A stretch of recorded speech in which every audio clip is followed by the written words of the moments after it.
The campaign had become more than a political rivalry. It was an existential fight for primacy in a country whose demographics had been shifting beneath us all. People who looked like the Brooklyn artist and the woman headed toward Coney Island, those whose ancestry traced back to Europe, had been in the historic ruling majority, the dominant racial caste in an unspoken hierarchy since before the founding of the Republic. But in the years leading to this moment, it had begun to spread on talk radio and cable television that the white share of the population was shrinking. In the summer of 2008, the U.S. Census Bureau announced its projection that by 2042, for the first time in American history, whites would no longer be the majority in a country that had known of no other configuration, no other way to be. Then that fall, in the midst of what seemed a cataclysmic financial crisis, and as if to announce a potential slide from preeminence for the caste that had long been dominant, an African American, a man from what was historically the lowest caste, was elected President of the United States.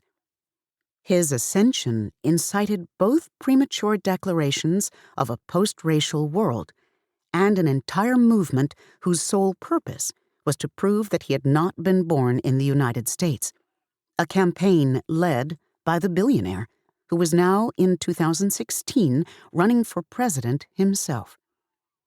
A low rumble had been churning beneath the surface, neurons excited by the prospect of a cocksure champion for the dominant caste, a mouthpiece for their anxieties. Some people grew bolder because of it. A police commander in southern New Jersey talked about mowing down African Americans and complained that the woman candidate, the Democrat, would give in to all the minorities. That September, he beat a handcuffed black teenager who had been arrested for swimming in a pool without authorization. The commander grabbed the teenager's head and, witnesses said, rammed it, like a basketball, into a metal door jamb. As the election drew near, the commander told his officers that the reality television star is the last hope for white people. Observers the world over recognized the significance of the election.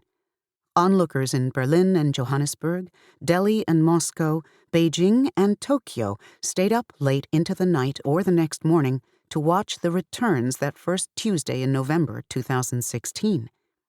Inexplicably to many outside the United States, the outcome would turn not on the popular vote, but on the Electoral College, an American invention from the founding era of slavery by which each state has a say in declaring the winner based on the electoral votes assigned them and the outcome of the popular ballot in their jurisdiction. By then, there had been only 5 elections in the country's history in which the Electoral College, or a similar mechanism, had overruled the popular vote, 2 such cases occurring in the 21st century alone.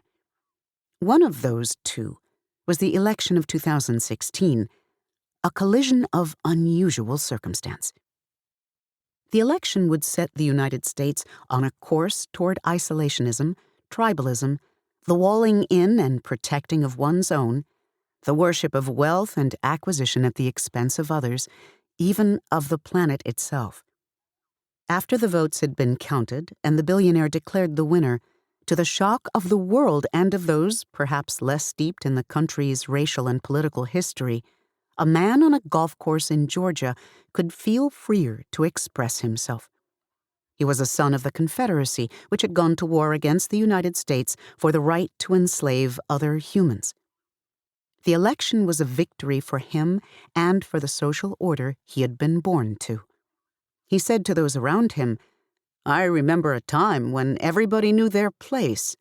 Time we got back to that."